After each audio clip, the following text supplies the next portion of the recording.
दोस्तों, मेरा नाम भूपेंद्र प्रजापति है। आज हम पढ़ेंगे ह्यूमन रिप्रोडक्शन, एनसीईआरटी का क्लास 12th का चैप्टर नंबर 3 है। आइए हम शुरू करते हैं। ह्यूमन रिप्रोडक्शन एनसीईआरटी का लाइन बाय लाइन समझेंगे। बहुत लोगों को होते लाइन बाय समझ नहीं आता है, तो आइए हम देखते हैं लाइन बाय लाइन तोड़ के इसको समझते हैं। इसमें लिखा है as you are aware. Aware मतलब जागरूक, एज मतलब जैसे आप लोग जागरूक हैं, इसका मतलब ये हुआ एज यू आर अवेयर, जैसे आप लोग जागरूक हैं। Humans are sexually reproducing and viviparous. तो ह्यूमंस मतलब मनुष्य आर सेक्सुअली रिप्रोड्यूसिंग, सेक्सुअल मतलब सेक्सुअली रिप्रोड्यूसिंग मतलब लैंगिक जनन करते वाले। ये मनुष्य जो होते हैं लैंगिक जनन ही होते हैं, मतलब लैंगिक जनन करते हैं। सेक्सुअली रिप्रोड्यूसिंग मतलब लैंगिक जनन करते हैं। क्योंकि लैंगिक जनन क्यों करते हैं? क्योंकि मेल जो होते हैं उनके पास होता है टेस्टिस और पेनिस, मेल सेक्स ऑर्गन जिसको बोला जाता है, और फीमेल को अंदर होता है वेजाइना, जो फीमेल सेक्स ऑर्गन होता है, इसलिए। और वीवी पैरस होते हैं। वीवी पैरस मतलब बच्चा पैदा करते हैं, अंडा तो पैदा नहीं करते हैं मनुष्य जो है, इसलिए वीवी पैरस जो अंडा पैदा करते हैं, जैसे पक्षियाँ हो गई, बर्ड्स हो गई, ओवी पैरस कहलाते हैं। ओवी पैरस मतलब ओवी पैरस मतलब अंडे देने वाले होते हैं। और वीवी पैरस मतलब वीवी पैरस मतलब बच्चे पैदा करने वाले थे। ह्यूमन, इसका मतलब क्या हुआ इस लाइन का मतलब? ह्यूमंस आर सेक्सुअली रिप्रोड्यूसिंग मतलब ह्यूमन जो होते हैं, मनुष्य जो होते हैं लैंगिक जनन करते हैं और बच्चे देने वाले होते हैं, बच्चे पैदा करने वाले मतलब वीवी पैरस होते हैं। आगे वाली लाइन हम पढ़ेंगे अब। द रिप्रोडक्टिव इवेंट्स, रिप्रोडक्टिव मतलब जननिक जो इवेंट होती हैं, रिप्रोडक्टिव इवेंट्स जो होती हैं इन ह्यूमंस मतलब मनुष्य में जो रिप्रोडक्टिव इवेंट्स होती हैं, इवेंट्स मतलब घटनाएं जो होती हैं रिप्रोडक्शन की, मतलब जनन की जो घटनाएं होती हैं। रिप्रोडक्शन मतलब जनन, इवेंट्स मतलब घटना है। रिप्रोडक्टिव इवेंट्स मतलब जननिक जो घटनाएं होती हैं मनुष्य में, इसके अंतर्गत हम देखते हैं इंक्लूड्स फार्मेशन ऑफ गैमीट्स, मतलब इसके अंदर क्या क्या आते हैं?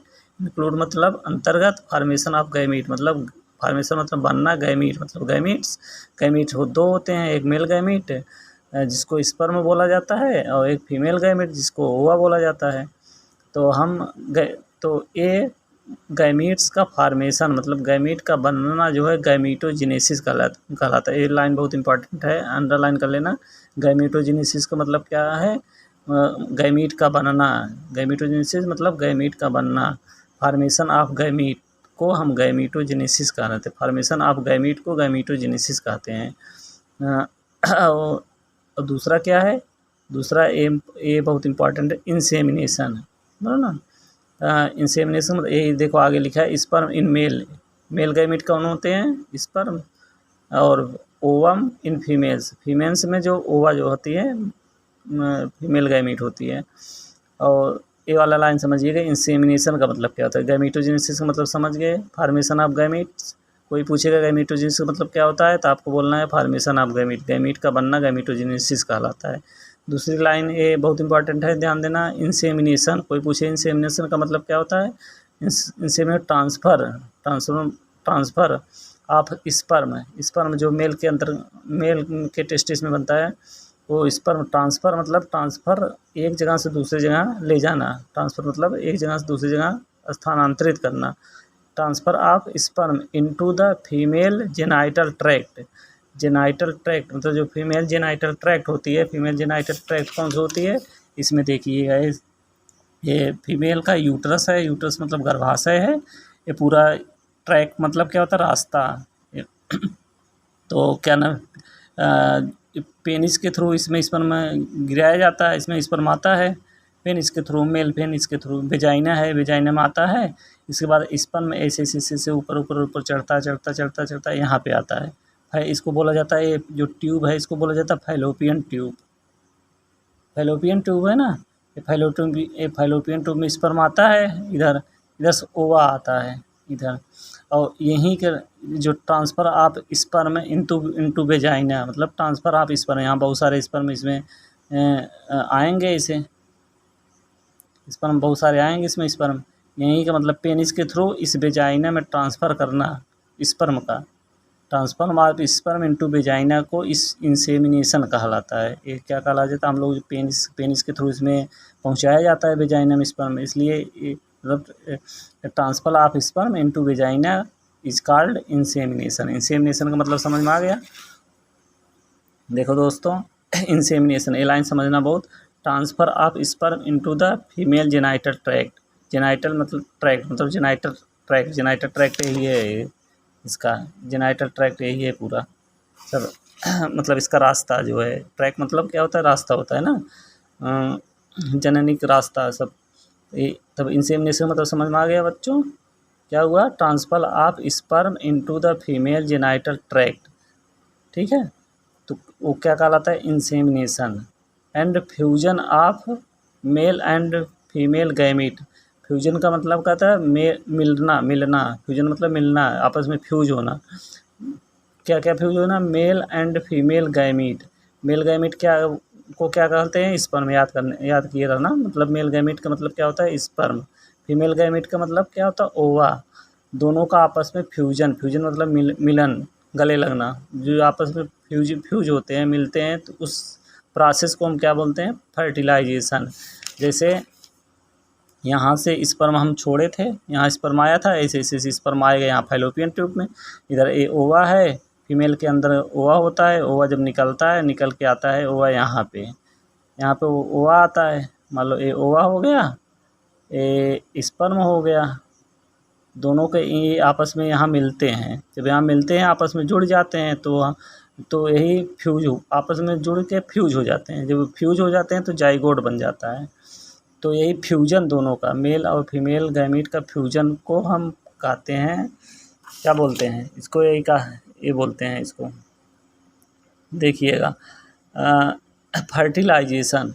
ये शब्द याद करना है। फर्टिलाइजेशन क्या है, fusion of male and female gamete. याद रखना।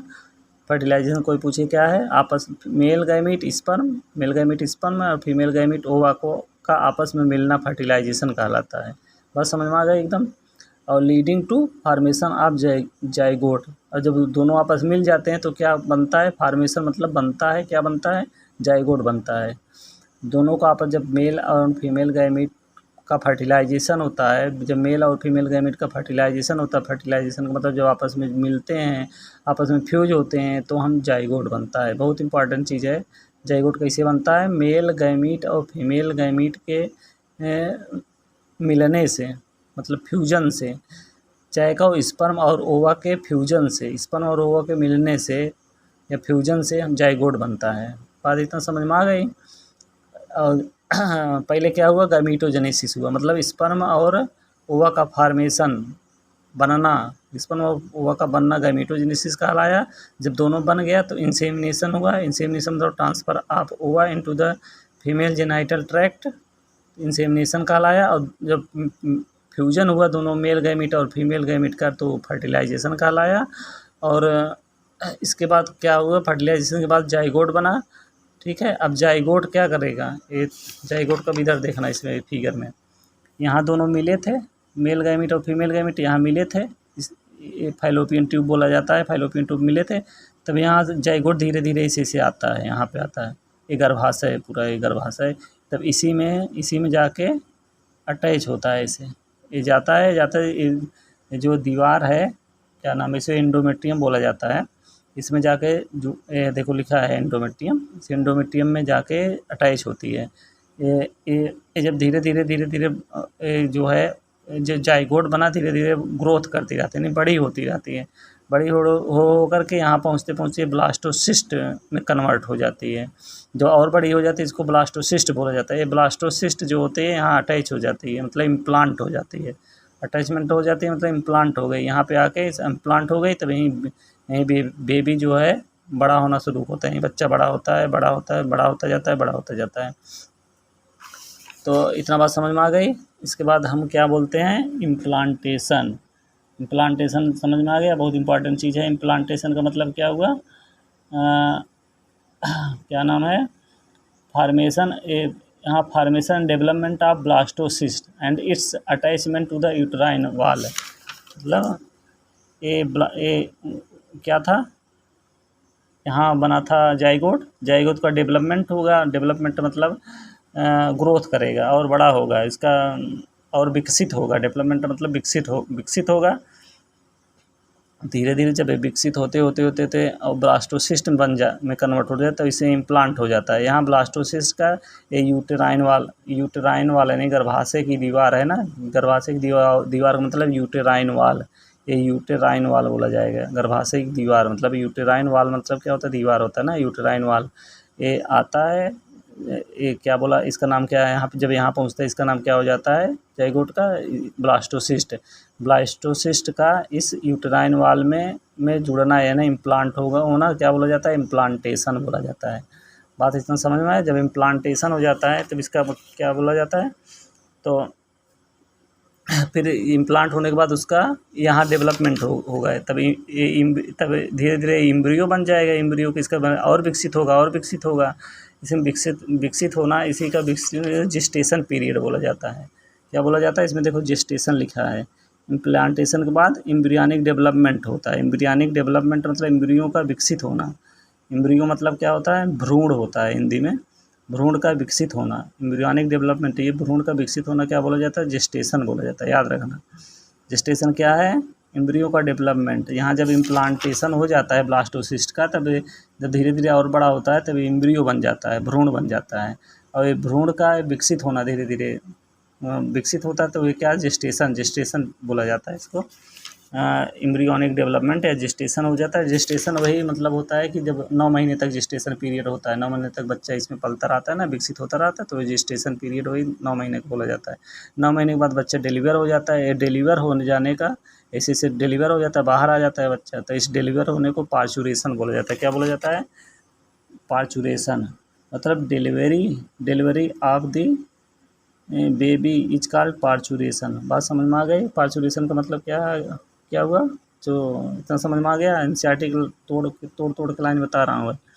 जो ना समझ में आया पूछना, कमेंट करना, हम फिर से बताएंगे उसको। अब देखो यहाँ तक बहुत इंपॉर्टेंट चीज़ थी, इतना समझना बहुत ज़्यादा ज़रूरी था। समझ लो ना, क्वेश्चन आता है नीट में कि कैसे कैसे क्या था। तो गैमेटोजेनेसिस के बारे में समझ में आ गया, इंसेमिनेशन के बारे में आपको समझा दिया, और इम्प्लांटेशन क्या है बता दिए, जेस्टेशन क्या होता है, पार्चुरेशन होता है। ये सारे शब्द इंपॉर्टेंट है, अंडरलाइन कर लेना और याद कर लेना इसका मतलब क्या होता है। जो ना समझ में आए उसको फिर पूछना। यू हैव लर्न, इसके आगे यहाँ से पढ़ते हैं, you have learn that these reproductive event occurs after puberty. ये सारी घटना कब होती हैं, जब हम लोग बड़े हो जाते हैं, यानी 14, 15, 16 साल के हो जाते हैं, समझ। तो ये सारी घटनाएं तभी होती है, तभी स्पर्म बनना शुरू होता है, तभी ओवा बनना शुरू होता है। प्यूबर्टी जब आ जाती है, प्यूबर्टी मतलब यौनावस्था, यौनावस्था आ जाती है, प्यूबर्टी आ जाती है, तभी ये घटनाएं सारी होती हैं। उसके पहले हम लोग बच्चे रहते हैं, सारी घटनाएं होती हैं, ना स्पर्म बनता है ना ओवा बनती है। These are remarkable difference between the, इतना बात समझ में आ गई, इतने लाइन का अर्थ समझ में आ गया ना। इसके आगे देखो, दीज आर रिमार्केबल डिफरेंस, इसमें देयर आर मतलब यहाँ होता है, क्या होता है, एक बेहतरीन डिफरेंस होता है किसमें रिप्रोडक्टिव इवेंट्स मतलब जननी घटनाएं में, इन द मेल में के जो रिप्रोडक्टिव इवेंट्स होती हैं, रिप्रोडक्टिव जननी मतलब घटनाएं जो होती हैं मेल में, एंड इन फीमेल में, दोनों में अलग अलग प्रकार की होती हैं। इनमें मेल में रिप्रोडक्टिव इवेंट्स अलग होती हैं, फीमेल में अलग होती हैं। वो क्या डिफरेंस हो सकता है वो आगे मैं बता रहा हूँ। देखो फॉर एग्जाम्पल, स्पर्म का formation continue even in old man, मतलब आदमी जब बूढ़ा हो जाता है तब भी स्पर्म का फार्मेशन होता रहता है। अगर ये स्पर्म, आदमी जब बूढ़ा हो जाए, अगर स्पर्म जो है ले करके फीमेल के वेजाइना में डाल दिया जाए तो बच्चा पैदा हो जाएगा। इसलिए कहा जाता है मेल जो होते हैं बूढ़े जल्दी नहीं होते हैं, मतलब बूढ़े हो जाते हैं तब भी समझ लो कि जवान नहीं रहते, बच्चा पैदा करने की क्षमता रहती है, क्योंकि उसमें स्पर्म बनते रहते हैं। और फीमेल में ओवा बनता ही नहीं है, but formation of ovum ceases in women around in the age of 50 year. जब औरतें 50 साल की हो जाती हैं तो उसमें ओवा का बनना सीज मतलब बंद हो जाता है। जब औरतें 50 साल की हो जाती हैं तो ओवा तो बनना बंद हो जाता है, तो वो समझ लो कि वो हाँ, तो बनना बंद हो गया, तो मतलब जब ओवा बनना बंद हो गए तो वो बच्चा पैदा कर नहीं सकती हैं। समझ लो ना। और जबकि मेल में स्पर्म आजीवन बनता रहता है, मतलब बुढ़े होने तक स्पर्म बनता रहता है, जबकि फीमेल में 50 साल के बाद ओवा का बनना बंद हो जाता है। ये लाइन बहुत इंपॉर्टेंट है, याद रखना कि स्पर्म मेल में बनता रहता है बुढ़े होने तक, और फीमेल में ओवा नहीं बनता है, जबकि 50 साल में बंद हो जाता है। 50 ईयर्स याद रखना, क्वेश्चन आता है नीट में, 50 ईयर्स में सीज हो जाती है ओवा का बनना। ठीक है, इतना बात समझ में आ गया? इतने इतने जो कोई इतना मैं इतना तोड़ के समझा दिया, कोई ना समझ में कोई भी दिक्कत हो फिर पूछना, कमेंट करना। फिर मैं आगे बताऊँगा इसके आगे मैं पूरे एनसीईआरटी एक लाइन बाय लाइन तोड़ तोड़ के इसे बताऊँगा। केवल एनसीईआरटी नीट में केवल एनसीईआरटी ही सही रहता है पढ़ने के लिए। बहुत सारे लाइनें सबको समझ में नहीं आता है, इसलिए मैं कहा तोड़ तोड़ के समझाऊँगा हर एक लाइन। जिसको आता हो जिसको ना आता हो ध्यान से देखिएगा, और मेरे चैनल को सब्सक्राइब कीजिएगा। थैंक यू, धन्यवाद।